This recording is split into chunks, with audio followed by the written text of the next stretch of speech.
Resistance is futile.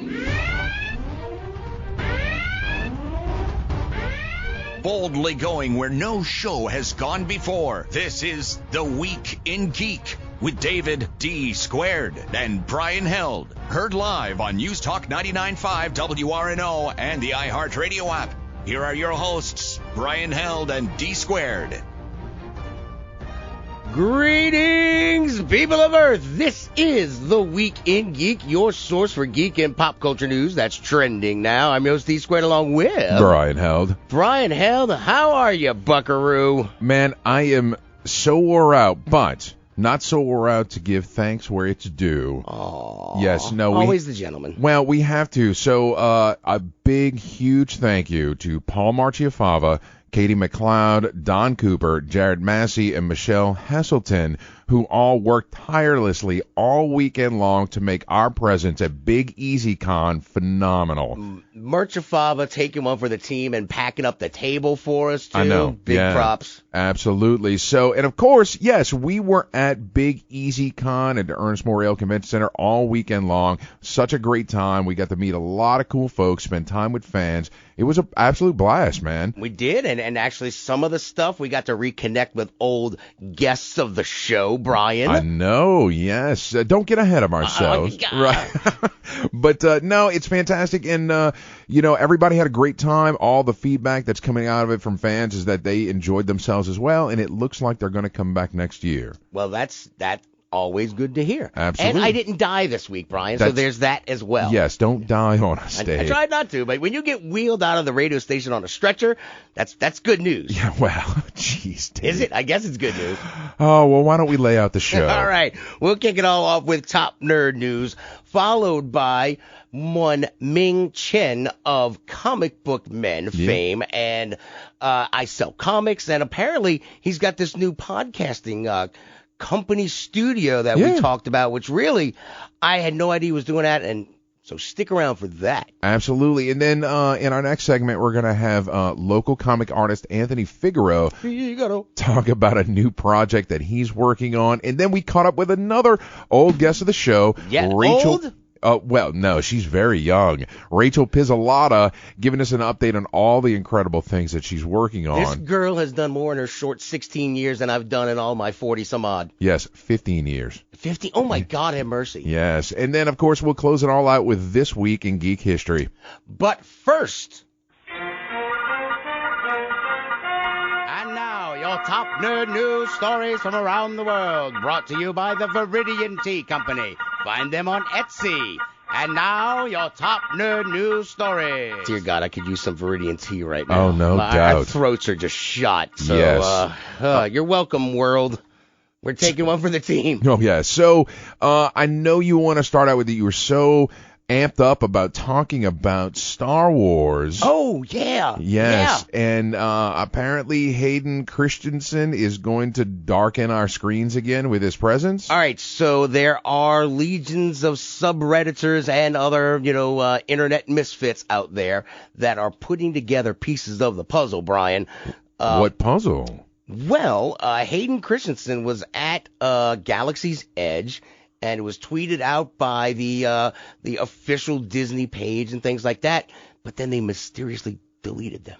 Really? But then they put one back up of him by the Millennium Falcon. Right. Well, then there was one that said The Chosen One returns, and they deleted that one. So weirdness, right? It's just kind of odd. Okay, that's just a mere series of tweets. Maybe he showed up for the weekend. Right. So, but that's fine. So he showed up for the weekend. Whatever. He's still part of Star Wars, whether people want him to be or not. All right. But then I think back to when they were at, it was like Utah. Yeah, it was Salt Lake Comic Con. Salt Lake Comic Con, yeah. And it was a big one, not like it was a big deal. Ian McDiarmid, the Emperor, along with Hayden Christensen, were supposed to be on stage. Yeah. They nixed it. They canceled it. All right. So why? Because it's interesting that, two, icons, they shared the stage together when they were doing, the Phantom Menace and all that. Right. It would seem appropriate for them to be on stage at a panel at a convention, yes. But But Disney nixed it, right? But Disney nixed it because this was shortly after we heard the iconic Emperor's laugh. Huh. So either they canceled it because they didn't want Ian McDiarmid to field any questions about his laugh in that first trailer that dropped of The Rise of Skywalker, or there's something going on with Hayden Christensen. Yeah. Now, there's other events where he is sort of like popping up here and there. You mentioned Children's Hospital, right? Him and the Emperor. So, the Emperor and Anakin and / Darth Vader are going around to children's hospitals, but they are working together. So, Hayden Christensen is getting back into like the fandom as part of this movie. So there's apparently rumors that he is on the cast list somewhere, but it doesn't pop up all the time. It's popped up before, then been removed. There's lots of weirdness going on here. So what the question started with, just a simple question, Brian, and I asked you this earlier when we were here at the station outside. Right. The final movie, the end of the Skywalker saga is called The Rise of Skywalker. Right. Which Skywalker? And there's only like 5. You got Shmi, right. You got Anakin, and then you've got Luke and Leia. And then Ben Solo, who's technically a Skywalker, Leia's son. Yeah. That's Kylo Ren. So who is the Rise of Skywalker? I mean, Luke is dead. Leia, I guess maybe she dies in this movie. I mean, I don't know. Maybe they let her live in the fans' hearts forever because we lost her. Right. But, Shmi, well, she was nobody. And then Anakin, I don't know. That whole redemption arc maybe gets poo-pooed on because he killed the Emperor to save his son, but the Emperor is apparently still alive. So, we were talking about this, and we don't want to do the show before we do the show. Correct. Right? And what's formulating in my head is this overtaking of the movie when we have just a bunch of Force ghosts coming out and fighting one another. But how do you kill something that's already dead? I don't know. What is dead may never die. Well, no, maybe they'll roll it into some new ride at Galaxy's Edge, like the Haunted Mansion, and call it like Haunted Death Star, and you get on the little ride, and then you got little Anakin and Palpatine's heads bouncing on yours. That'd be great. You're welcome, Disney World. You're welcome. I want $1. You give so many good ideas away, Dave. I know. And that one's terrible, though. Right, but Force Ghosts, I mean, maybe that's... Because honestly, Brian, when you think about it, I mean, this is the end of it all. Yeah. So he would at least have a cameo of some sorts, you would think. Do we really need a cameo? I don't know. That's why I'm asking, because I still don't understand the Rise of Skywalker. Is maybe Ben Solo, Kylo comes back to the light side? If they do it, that's just lame. And I'll be like, really? I want a better story than he's back, he's a good guy, or she is a Skywalker. Yeah. Rey. Look, honestly, man, because I sat on a couple of panels at Big Easy Con this weekend, and it came up about Star Wars and the new movies and stuff. And honestly, because I'm feeling it too, is it just seems more people are interested in seeing The Mandalorian than this new movie, right? Yes. I mean, it's almost like there's just a lot of fatigue about the whole Skywalker saga, and just they've kind of ran it into the ground. I don't think that. I think they just kind of mishandled the restart of the final trilogy. I mean, it hasn't been done very well. No. There was a lot lacking, and just such ridiculous storytelling to a point where, I don't know. I mean, you're riding a hoofed beast on a freaking Star Destroyer. Have you ever tried to ride a horse on ice, Brian? Does that work well? No. I don't know. But I don't understand it. So maybe he just pops up as a Force ghost, but maybe he plays a larger role. Maybe Anakin comes back and defeats Palpatine again. I don't know. It's weird. I'm beginning to wonder that maybe they'll do something as stupid as that and ruin all the good faith that I have in them right now. And you don't have a lot in it, do you? No. I mean, maybe there's just too much sand in the afterlife for Anakin, right? Of course, and he just gets everywhere. And then when he's tired of the sand, he just runs off and... Oh, that's where we're going? That's exactly where we're going. Well, and it seems apropos, right? Because it became so popular in the Star Wars series. Of course, we're talking about the Wilhelm scream. And you found this article, Dave. Why don't you tell me about it? Okay, so apparently it was just kind of talking about the genesis, the creation of the Wilhelm scream. Why is it called the Wilhelm scream? Right. And, well, apparently it was a woman had gone in to Jesus, you got it right there in front of you. Are you talking about the very beginning of the story where it was the sound is a man being eaten by an alligator that was featured in Distant Drums, right? Right, yeah. So, yeah, that's the name of the movie. The original movie from 1951. It was Gary Cooper starred in it, and there's a scene where the characters have to cross a lake. Somebody doesn't make it. They're eaten by an alligator. Right, and here it is. So the alligator's sneaking up. Here it comes. That was the first instance of the Wilhelm scream. That was the lady screaming because he got eaten. And then later, but the guy wasn't named Wilhelm. No. So then it's like, what? So it was pulled back in a Western movie, The Charge at Feather River in 1953, and somebody found this soundbite in a stock library, and they put it in for Private Wilhelm, who was shot by an arrow. Right. He gets shot by an arrow, and then, he dies. But the thing was, later on for Star Wars, when they were looking to add some stuff for, stormtroopers being shot, the guy came across a soundbite labeled "Man Eaten by Alligator." Alligator. Right. Yeah. There was no Private Wilhelm, nothing like that yet. It just said "Man Eaten by Alligator," and... Right. Then you get Luke shooting the stormtrooper, and he's like, ah.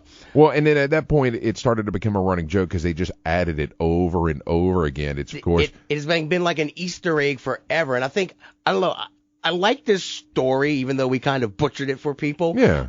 But... It's like you always that iconic scream. Yeah, absolutely. And a lot of times people will tell you the story, but this is how it all started. And so like when they used it in Star Wars, it was labeled "Man Eaten by Alligator." And yeah. then, imagine the guys over there at, I guess it wasn't Skywalker Ranch back then, but they were like, wherever they were at, they're like, let's use that. That looks great. We'll just use that. Interestingly enough, there's no definitive list of all the places that this sound is heard in, but they believe it's in over 400 projects. I would think it'd have to be more. Probably. I mean, it gets used in so many cheesy movies. Like, Sci-Fi probably has rebirthed it in every crappy movie. Or at least somebody who gets eaten by a lava spider probably. Right. There you go. All right, moving on. Well, I was going to say, speaking of crappy movies, Terminator Dark Fate has bombed at the box office with a $29 million opening weekend. And, I was looking at this, and it clearly this should send a signal to Hollywood. It's just stop retreading this stuff, right? I mean, you would think. Right. I mean, you really would think, but I mean, what's worse, the only way they'll learn is from these numbers where they only made $29 million. It cost them, $148 million? $185 million. $185 million to make. They made $29 million in the opening weekend. They didn't even break the unadjusted Judgment Day of $31.5 million. Right. They didn't even adjust it with inflation. It still couldn't beat it unadjusted. And in 2015, when they had Terminator Genesis with Matt Smith, that was only a $27 million debut. Really? So it's like, are you getting the picture here, guys? It's clearly... that's the only way I think they'll get it. I mean, that's the only way they can possibly get it. Well, I hope that the viewing public out there is voting with their wallets, and in this case, they clearly are. I mean, that's what we're going to have to do. And maybe they can vote with their wallets for the MCU, because apparently, what was it? The co-chairman and chief executive officer Alan Horn confirmed that the MCU is now going to be releasing 4 films a year. Wow. Yeah. Oh, well, did you hear? I'm sorry, I meant to email you this. I was, just when you're wandering around the con, you're talking to people, and one of the other topics that came up was Benioff and Weiss, how they are no longer going to do their Star Wars movie. And it's coming out that they're trying to blame the toxic Star Wars fandom for them not wanting to do it because of how much vitriol the new movies got. but also because their feelings were already hurt about their craptastic finale for Game of Thrones, and so they didn't want their feelings hurt again. Really? That's kind of what they're saying, yeah. They're saying that? They blamed the vitriol and the toxic fandom. That's the quote. The toxic fandom of Star Wars. Wow. They maybe they need new jobs. Maybe so. Yeah. Maybe so. So, and this is interesting. Alan Horn, he was quoted as saying, if the film has a compelling storyline, if it has heart and humor, two things that I insist on, and it's terrifically well executed, and I think there's an audience, but who knows? So, he makes a good point, though. It's something that I keep saying constantly. Just tell a good story. Right. And it doesn't necessarily matter the property that it's attached to, and we could possibly get new stuff. Well, Brian, we got to take a break, but we'll go out to this song. What song is this? Can't Stop the Healing. Oh, yes. Oh, yeah, right. See what I did there. Blizzcon was this weekend. Overwatch 2 has been announced.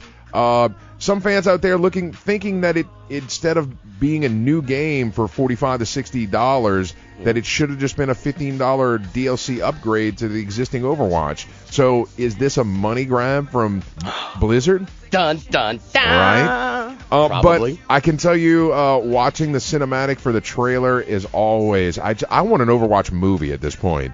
I mean, they do Pixar level quality stuff. I mean, It's a great storyline. I want to see. I kind of want to see that more than necessarily just playing the game. Well, I mean, why is it Overwatch 2? I mean, now that the Overwatch band is back together, is that a reason to rebrand and resell the game? It's, well, since it's not an ongoing. No. Well, but for them, since it's not an ongoing subscription, then maybe they want to rake in some extra cash on the Overwatch property. I could see that. Well, maybe come up with a new idea. Yeah. Oh, well. Whatever. We'll see. All right, guys, stay tuned. When we get back, we'll have Ming Chen at Big Easy Con. Stay tuned. You're listening to The Week in Geek on News Talk 99.5 WRNO.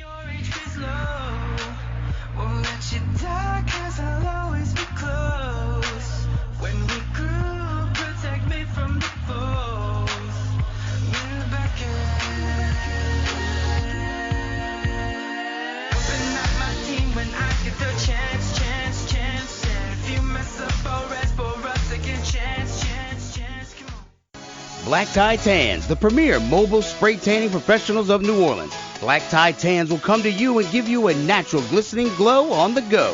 First-time customers get 20% off their first tan. Find them on Facebook at Black Tie Tans or email them at blacktitans@gmail.com to set your appointment.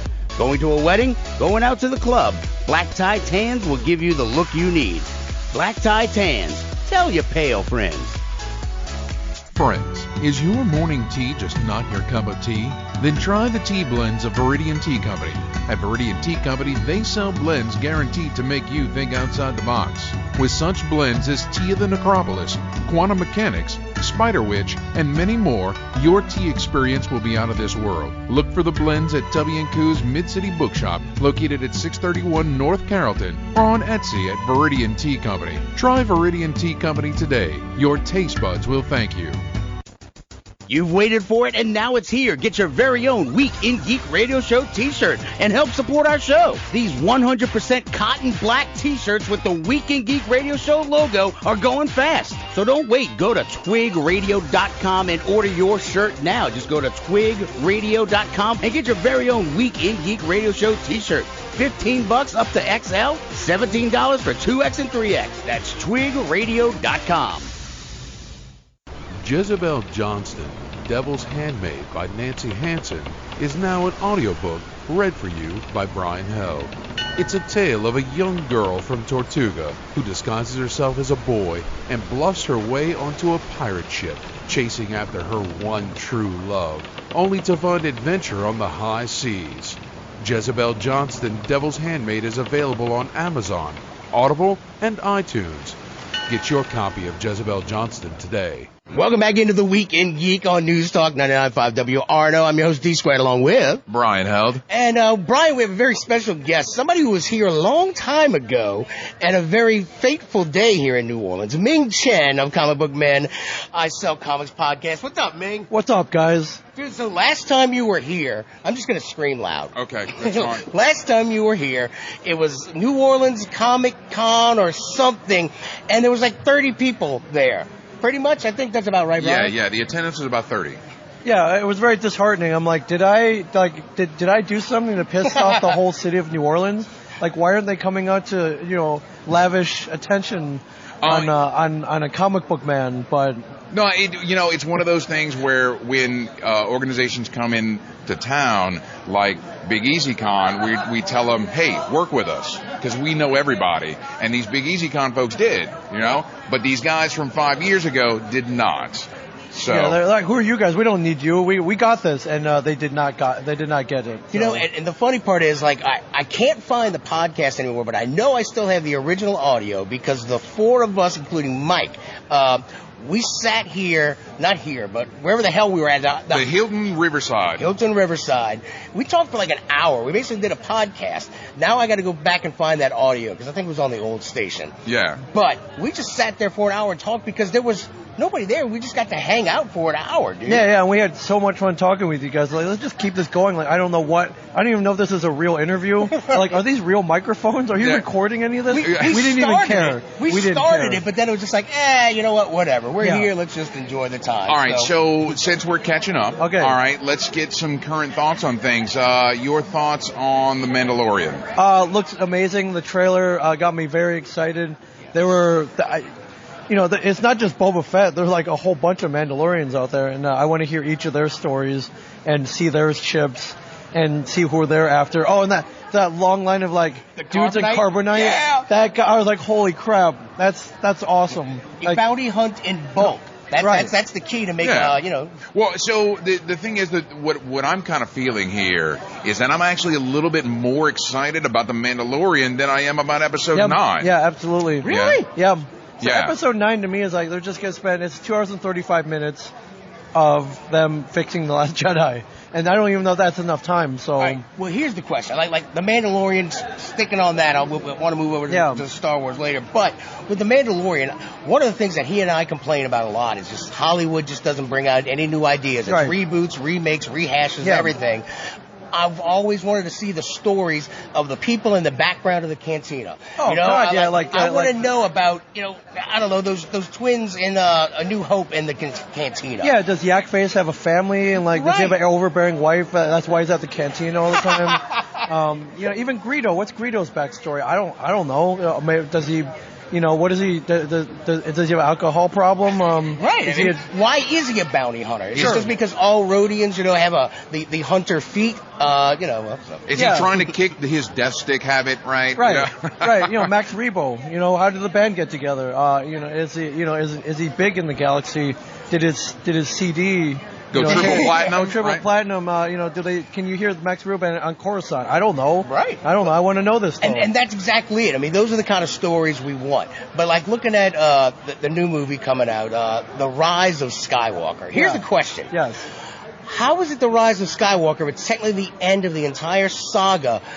I don't get it. I'm kind of confused here. I mean, there's also rumors that Hayden Christensen might be coming back because hold on, hear me out. Okay. So Hayden and Ian McDermott were supposed to do a panel at Comic-Con San Diego, and Disney shut it down. So why would they bring up Hayden and Ian McDermott? And he had already heard the Emperor's Laugh, so we knew Palpatine was going to be back in it.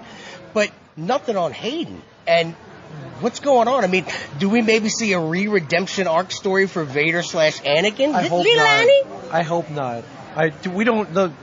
The less Hayden Christensen we can see, the better. I mean, they're going to bring back Jake Lloyd too? Like, come on. Wow. Ahmed Best in an exciting cameo in the Rise of Skywalker. Come on, no. Who knows? No. It might be like a cavalcade of, hey, remember this? They're just going to keep hitting those nostalgia buttons. Right. No, but you know what? Kevin did that already, and it was awesome in the Jane Silent Bob reboot movie. Leave it to the experts. Nice. Now, did you have any, speaking of Jane Silent Bob Yes. reboot, did you have any involvement in that? Or? I did. We're in it. The comic book men are up here in the movie. And it's weird. We shot in New Orleans. Right. Kevin shot probably about 98% of the movie in New Orleans. Right. And it was shot at the Hilton over here. Like we could throw a rock and hit Yeah. where it shot. So yeah, that was cool. Kevin asked us to come down and shoot one day on the movie, and it was great. Except Walt Flanagan, the manager of Jane Silent Bob's Secret Stash and co-star of Comic Book Men, he doesn't fly. He will not get on an airplane. He won't even look at an airplane. Oh, it's he crazy. hates flying. Yeah. So we decided to make a road trip out of it. Piled into a van, drove 23 hours down here. Wow. Spent 40 hours here. What? And drove another 23 back. So, I mean, totally worth it. Who wouldn't do that to be in a Kevin Smith movie? Well, and we actually had in our studio recently Tim Stoddard Yeah. and Tim Lottie, who were instrumental in helping the production, Yep. right? Yeah, absolutely. Yeah. Did you get to meet those guys? If they were wandering around the set, I Yeah. believe I did. So, from what I hear from Kevin, the city of New Orleans is very welcoming to them, to him, and to all the production here. So I'm glad to see there's a good industry here. Nothing was better than driving down Vets and seeing a movies. Yeah. Seeing a What movies. I heard. Oh God. What I heard so they awesome. took I don't know what restaurant It was a would Burger be. King. They took a Burger Yeah. King and turned it into a movies, and I'm thinking at one point I think Kevin entertained the idea of actually opening up a movies fast food restaurant. Wow. That'd have been awesome. And then he found out fast food is work. Yeah. And a pain in the ass. But I would maybe once a year they should do a pop-up movie somewhere. Yeah. Yeah. would be awesome. Yeah, That for would like be awesome. 2 weeks or something. So, and he'll just have to come and find like a chef down here because we actually have good food in New Orleans. So, the rest of the country's kind of SOL, Yeah, right? exactly. Yeah. We're visiting with Ming Chen. So look, what you got going on right now? What are you working on, and what can people find out more about you, man? So on the weekends, I'm usually at Comic-Con, Yeah. like a Big Easy. I love being at these cons. I try to do one every weekend. Nice. I'll go every weekend if I could, but I got to be at home sometime. But beyond that, me and Mike Zapsik from the show, we opened up a podcast studio about 10 minutes from the store. And you guys are in the industry. You talk for a living, Right. We love podcasting. We loved it so much that we wanted to show other people how much fun it is and how they could love it too. So we help people launch podcasts now. We teach classes. We have a studio space where they can come and record every week. It's a fun environment. Looks like Comic-Con blew up in there. What? So if you come in, it's like, is that a cap shield? I'm like, yeah, man, it's made out of vibranium too. So, Nice. yeah, like, hey, pick it up. We have a Mjolnir in there and a Stormbreaker. It's full, 1-to-1 scale. Wow.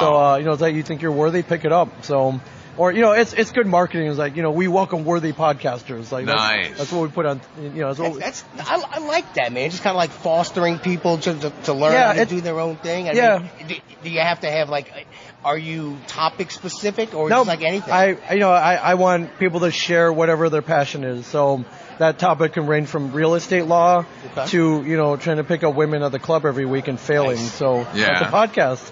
Right. That specific topic is a podcast. See a need, fill a need. Exactly. Well, and, I talk about it a whole lot, and we've talked about it before. There was an article that came out that said that there are over 700,000 podcasts out there, but only 18% of those have been updated within the past 3 months. Exactly. And so resources like yours will help people get that initiative to get it done, right? Yeah. I mean, the most important thing when launching a podcast is just put out consistent episodes. Boom! Yes. Yeah, we preach that to everybody because people we've been doing this show for 6 going on 7 years almost, and every Sunday at 7 o'clock we do our show live on the air, and we host it about an hour or two later. But every week we put up something new. Look, there's times where he's been like, dude, it's Christmas Eve, I don't care, we got to knock it out. But because you have to, though, because people, it's like a restaurant. I like it too. They come to the restaurant, they expect you to be open, and if you're not, they're going to go find another restaurant to eat at. Absolutely. Yeah, and that's and they expect new episodes each week. Yeah. You put a post That's on. awesome, dude. I like that on idea. Sundays. That's awesome, man. Get it up on Sundays, and as you know, I think most people are podcasting in their kitchens. They'll clear the space in the basement. I have friends who cleaned out their garage, but actually having a space to record is actually tough. Yeah. It's a premium. So we want to provide people somewhere cool that they can come record every week. No. And, so far so good. So it's like a membership deal or something? You pay by the hour, just like any recording studio. We provide an engineer for you, so you don't have to, you don't have to worry about pressing buttons or levels or anything. Wow. And we don't even get a board op. I know, right? I got to do my own board for our show. Yeah, it's very affordable, and we're just trying to, encourage the medium of podcasting because I think it's the greatest thing ever. Do you deliver board ops? Can we get a board op delivered to us? I mean, everything has a price, so we'll give a New Orleans discount for a board. Nice. It'll probably be me if you're like, hey, want to come to New Orleans to engineer a podcast? Where can people find out more about that, dude? I love that. It's our web. We're called A Shared Universe Podcast Studio. You can go to ashareduniverse.com, and all the info's up on there. Same thing on social media at A Shared Universe on all across social media.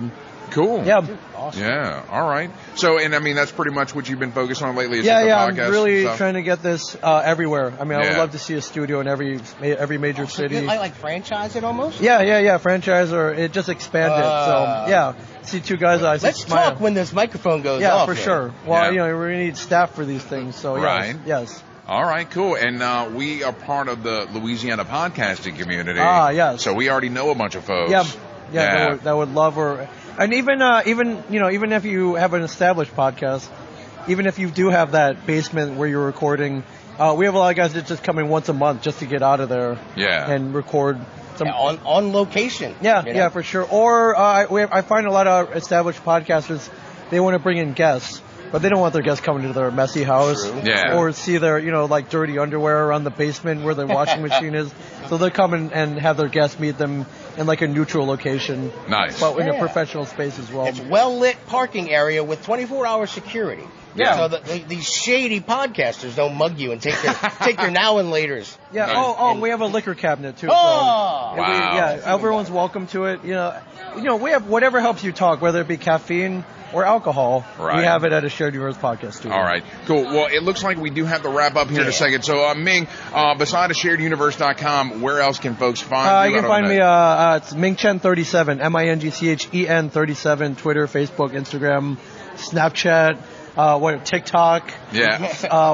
Marco Polo, I don't know, whatever the kids are using, I'm on it. All right. Well, Ming, it's always a pleasure to Thank see you. you in our city. And, we look forward to seeing you again soon. Yeah, for sure. Awesome. Thank you, man. All right, Brian. So coming up next, we have Anthony Figaro. Yeah, he's a local comic artist who is working on a new project. He's got an Indiegogo campaign, so we're going to talk to him. And then, of course, Rachel Pizzolato, who has been in our studio before, gives us an update of all the incredible things she's working on. That is correct. All right, guys, stay tuned when we get back. More geekery and so on. I hate your face. Yes, I know. You're listening to The Week in Geek on News Talk 99.5 WRNO. Is he strong? Listen, bud. He's got radioactive blood. Can he swing from a thread? Take a look overhead. Hey there goes the Spider-Man. Pro Se Productions is a leading independent publisher on the cutting edge of new pulp and genre fiction today. At Pro Se Productions, you'll find fiction featuring fast-paced action and adventure, larger-than-life protagonists, over-the-top characters, and tight yet extravagant plots. Pro Se specializes in prose books, anthologies, audiobooks, and more. Go to prose-press.com to find our monthly release schedule and more info about our great titles. Pro Se Productions is your first-rate publisher of new pulp fiction today. Friends, is your morning tea just not your cup of tea? Then try the tea blends of Viridian Tea Company. At Viridian Tea Company, they sell blends guaranteed to make you think outside the box.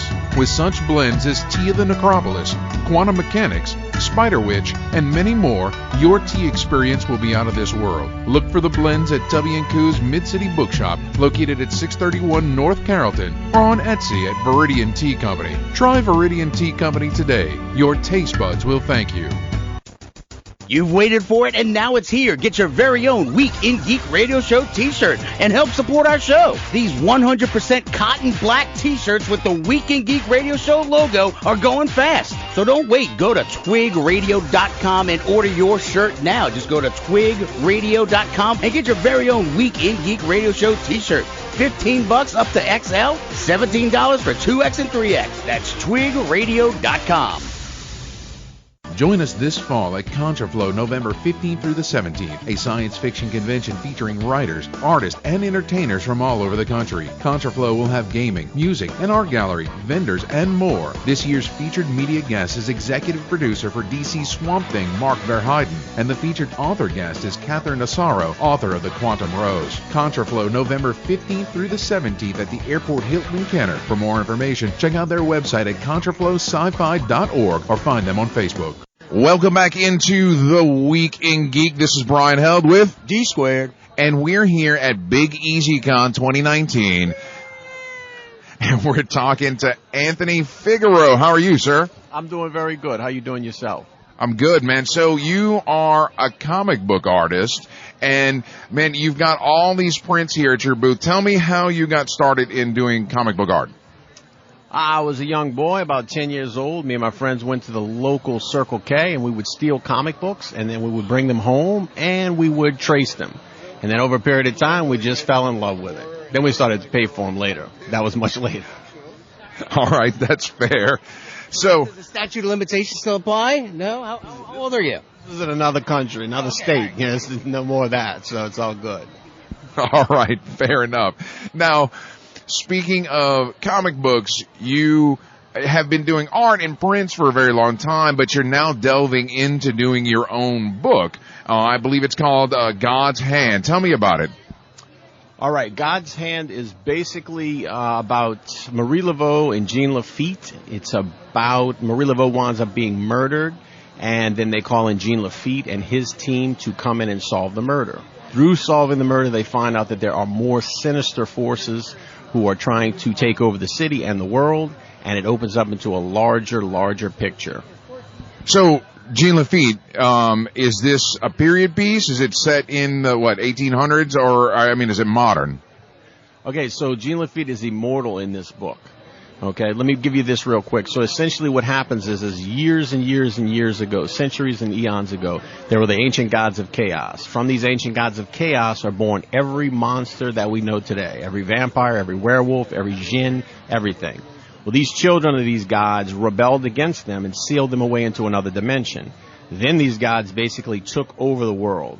They divvied everything up, and this is why you have Greek lore, you have African lore, you have Muslim lore, and these monsters separated the world.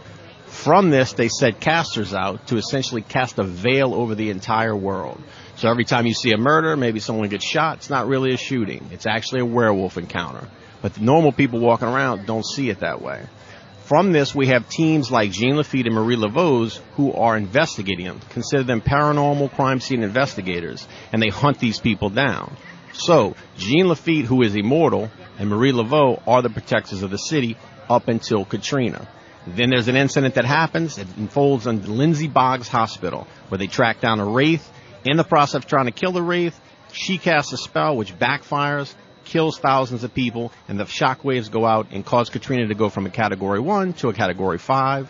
In the process, Jean Lafitte takes responsibility for all of this, and he is exiled from New Orleans. The story picks up with the death of Marie Laveau, the theft of her soul, and Jean Lafitte called back to the city to find out what's going on.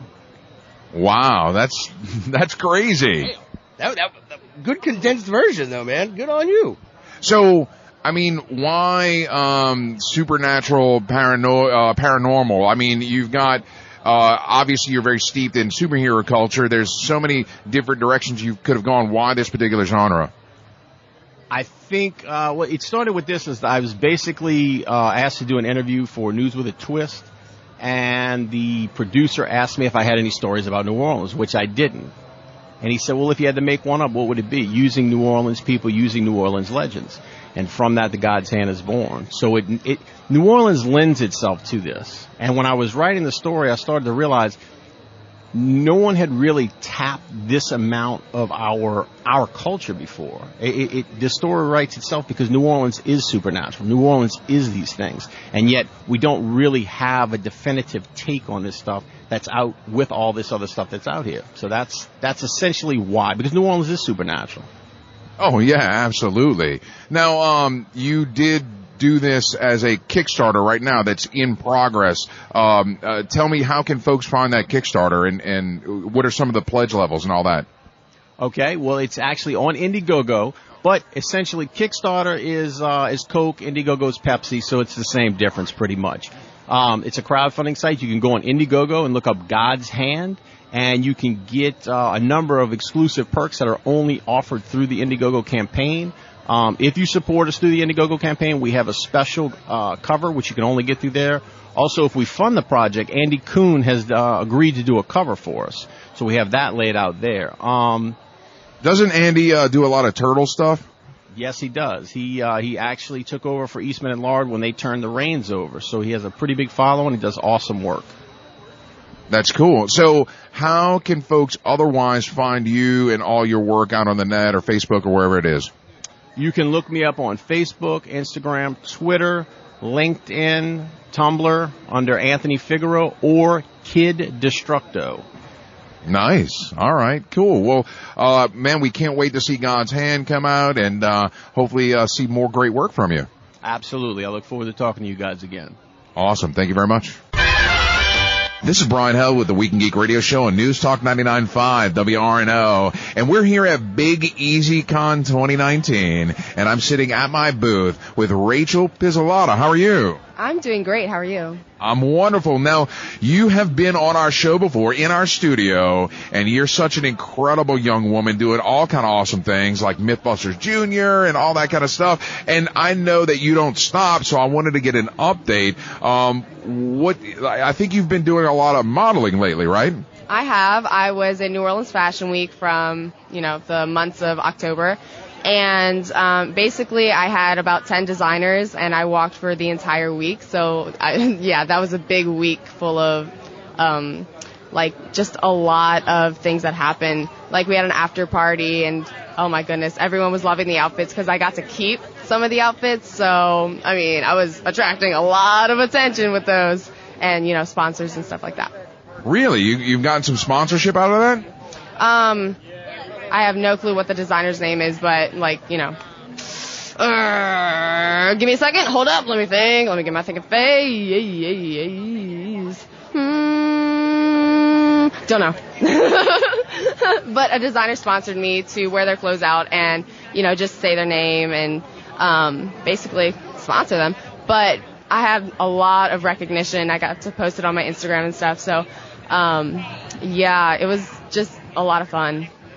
So the last time that we talked, when you were on the show, one of the big things that you do is, of course, science and engineering, and you were working on some turbines, I believe it was. And but you said you've got a new project now that you're working on? I do. It's basically, I'm attempting to create a helmet in football to reduce the impacts of CTE. And CTE is chronic traumatic encephalopathy. So that's basically brain trauma. But based on your position and whatever position you play in football, you can decrease the amount of head trauma that you get whenever you have a head-to-head contact. So that is my mission for this science fair project. I know it's a little bit different from the wind turbines, but I decided that nobody would really appreciate the small changes with the wind turbine, so I decided to do a whole new different approach that would basically impact everyone in the football community. Now, that's kind of near and dear to your heart because your brother plays football, right? Yeah, he is a John Curtis Patriot. He's 6'4", 300 pounds. He's a right lineman, so it definitely is close to my heart. So that was basically my inspiration for the entire project, was to keep him safe, keep everyone on the team safe, and hopefully keep others safe that are in the NFL. Good deal. Now, I know you also did some gymnastics from time to time. Are you still doing that kind of stuff? I'm still doing trampoline. I am currently level 10 for the actually, I won the national championship for trampoline, level 9, I think, level 8 back in 2012. But now I'm working on level 10 and possibly junior elite, which is a big step, and it can lead to the Junior Olympics, which is my main mission, my best goal that I could possibly reach. Oh, yeah, definitely. And just to remind me, I think the last time you were on the show, you were 14. You're only 15 now, right? I am only 15. 1 year. Wow, that's incredible. Now, you're here at Big Easy Con promoting all the things that you do, and you're dressed as Rosie the Riveter. So are you getting into the cosplay space now? Oh, I got a lot in store for cosplay. So I converted Rosie the Riveter to Rachel the Riveter. So, I mean, now you can call me that. Kind of took that. But next, I don't know when the New Orleans Comic-Con is, but the big New Orleans Comic-Con, I'm going to be 3 different characters. So they involve a lot of guns, a lot of swords, a lot of real weapons. So you got to keep an eye out for that one. It's going to be big. Cool. That'll be in January, right? January. Yes, January. All right, cool. And on the film front or television, you got anything going on in that space? I do. Recently, I auditioned for a new TV series, and I can't really say the name. It's a little disclosed, but it's going to be big. It's based on survivals, jack of all trades, almost that type. So, I mean, I think I'm pretty well balanced with that field, and I mean, I'm hopefully the audition went well. I don't really know, but I did get a call back, and they're going through everything now, so they're in the process of setting up the new TV series. That's awesome. Now, I don't think it's fair to call you a jack of all trades. You're a genius of all trades, Rachel. Oh, thank you. Making me blush. Oh my gosh. Stop. So, all right. Well, how can folks find you out on the net, keep up with all the insanity that you're constantly getting into? Oh, thanks. Well, you can find me on my website, Beauty and Brains with a Twist. Oh, very nice. Instagram, Beauty and Brains with a Twist. And let's see, what else? Twitter, Brain Twist 2112. Yeah. Awesome. Well, Rachel, I'm so glad we got a chance to catch up with you. It's always a pleasure to talk to you. Yeah, my pleasure. Oh, my gosh. I feel so loved. Awesome, guys. Stay tuned. More geekery in store. You're listening to The Week in Geek on News Talk 99.5 WRNO. Friends, is your morning tea just not your cup of tea? Then try the tea blends of Viridian Tea Company. At Viridian Tea Company, they sell blends guaranteed to make you think outside the box. With such blends as Tea of the Necropolis, Quantum Mechanics, Spider Witch, and many more, your tea experience will be out of this world. Look for the blends at W&Q's Mid-City Bookshop, located at 631 North Carrollton, or on Etsy at Viridian Tea Company. Try Viridian Tea Company today. Your taste buds will thank you.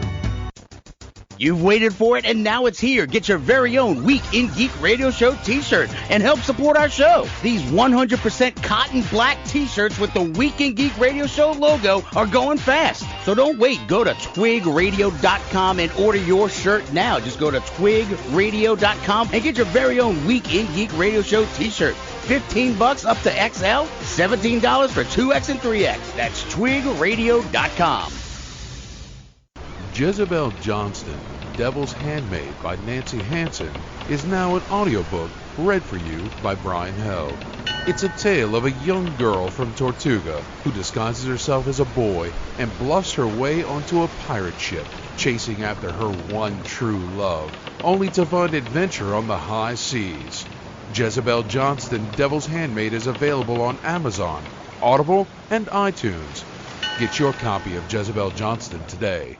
Pro Se Productions is a leading independent publisher on the cutting edge of new pulp and genre fiction today. At Pro Se Productions, you'll find fiction featuring fast-paced action and adventure, larger-than-life protagonists, over-the-top characters, and tight yet extravagant plots. Pro Se specializes in prose books, anthologies, audiobooks, and more. Go to prose-press.com to find our monthly release schedule and more info about our great titles. Pro Se Productions is your first-rate publisher of new pulp fiction today. Welcome back to The Week in Geek. Don't forget, you can listen to previous episodes on the iHeartRadio app at The Week in Geek Radio Show. Here are your hosts, D Squared and Brian Held. Welcome back into The Week in Geek, your source for geek and pop culture news that's trending now. I'm D Squared with Brian Held. Now, as always, we want to strongly urge you to check out the Facebook page, facebook.com/The Week in Geek. Check out our website at twigradio.com. Follow us on Twitter at twigradio and the Instagrams, The Week in Geek. Now, Brian, how can people listen to this lovely show? Well, if you miss any part of tonight's show or you want to catch your favorite part again, you can always find us on Spreaker.com or download Spreaker for your smartphone or tablet. We're also on iTunes, YouTube, Google Play, Stitcher, Spotify, the iHeartRadio app, and your mama's house. This week in Geek History. We're sending you back to the future! Yes! Oh my God! This Week in Geek History is brought to you by Jezebel Johnston, Devil's Handmaid by Nancy Hansen, read by Brian Held. Available on Amazon, Audible, and iTunes. This Week in Geek History. Yes! Oh my gosh! I'm worried that one day we're going to get like an ugly phone call or email from somebody who's like, why are you on at my mom's house? I'm waiting for it one day. Oh, Dave, you're so terrible. All right, first item on my list, October 28th, 1994. Let's see if you can guess this one. Directed by Roland Emmerich and starring Kurt Russell, James Spader, and Mili Avital. It's got to be Stargate. Stargate, you're right, yes. Yeah, no, I love that movie. It's a great movie. I liked even the series, like the first Stargate series that came out after it. I mean, the Goa'uld and all the storylines. I loved how they turned the mythology and made like alien connections, and then they even went as far to like bring in the Nordic gods and things like that. Yeah. I thought it was good storytelling. And it was something new, Brian. It was. You know, I mean, they stretched and expanded the stories without, sometimes it might have been a little cheesy, but right. I mean, it's TV. Come on, we expect some cheese with the TV. You're always going to get a dinosaur thrown in when you least expect it. Right. Like even Alf probably had a dinosaur in it at some point. Oh, geez. But no, I mean, I think a movie like that has several spin-off TV series. I mean, think about it. How many do we have? Movies that have spin-off series that end up having spin-offs of that original series. Because you got Stargate Atlantis and then Dinky Doodle Atlantis. Right. Your Mama's House Atlantis. Oh, jeez, Dave. All right, next item on my list is October 29th, 1993. The cult classic Tim Burton's The Nightmare Before Christmas is released. This is Halloween. This is Halloween. Halloween. My son loves that movie. Yeah. Oh, my God, he loves it. I mean, he just every time. He's not a big fan of Corpse Bride. I think Corpse Bride just kind of weirds him out. Yeah. But he digs, Nightmare Before Christmas. No, I saw a meme recently, too. Is this how you're supposed to take your picture with Santa? And it was 3 people dressed up like the... Like those little creepy kids, yeah. Lock, Stock, and Barrel, yeah. That's awesome. That was good stuff. All right. I'm going to do that for this Christmas now. There you go. Good call, Brian. All right, here's an old one, October 30th, 1938. This speaks to us in the radio field here. Orson Welles broadcasts The War of the Worlds. Of course, scaring some who missed the disclaimers at the very beginning of the show. There's no intelligent life here. Nope. Nope. No, it's good stuff. But see, that's why you should always tune in. It's appointment radio, The Week in Geek is, every Sunday at 7 p.m. Because if you miss it, you could miss who knows. Right. Well, yeah, but thankfully there's podcasts now. No. Yeah, we should take out the first 30 seconds of every show and only treat the people who listen to us live to that 30 seconds. Oh, that's weird, Dave. I know. That's it. Not every idea I have is a winner. Well, and look, because there's a meme that somebody posted recently that said you don't know the stress of not having streaming content and missing your show when it was supposed to air. Ooh. You never see it again unless it came in a rerun. It was gone forever. There was no DVDs. Oh yeah, no. Like when that's why everybody had to be home just in time for Highway to Heaven, because heaven forbid you miss Highway to Heaven. Right. But now you can watch it on Netflix. All right, October 31st, 1981. The little-known follow-up to the Rocky Horror Picture Show, Shock Treatment, is released.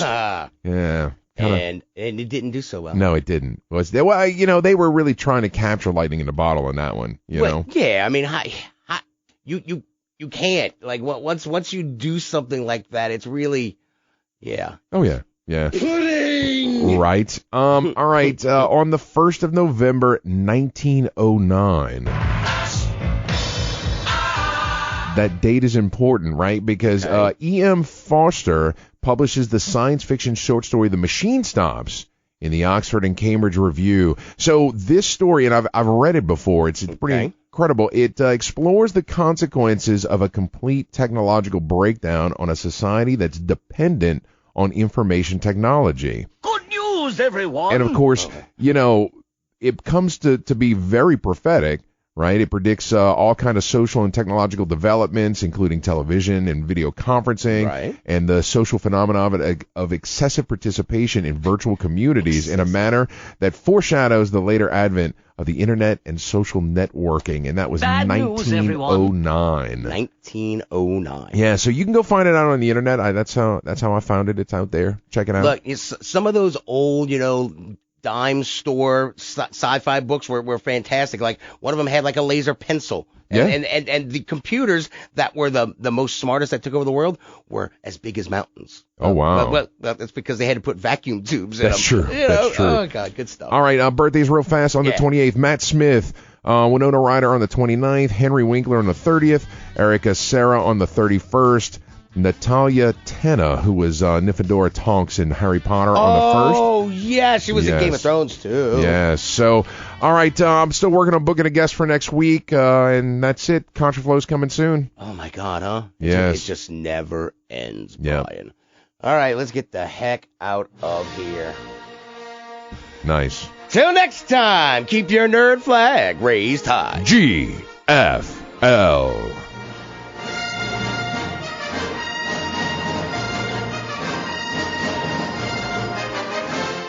Nola's home for Fox News Radio and the Weather Channel. News Talk 99.5 WRNO FM, New Orleans. An iHeart radio station.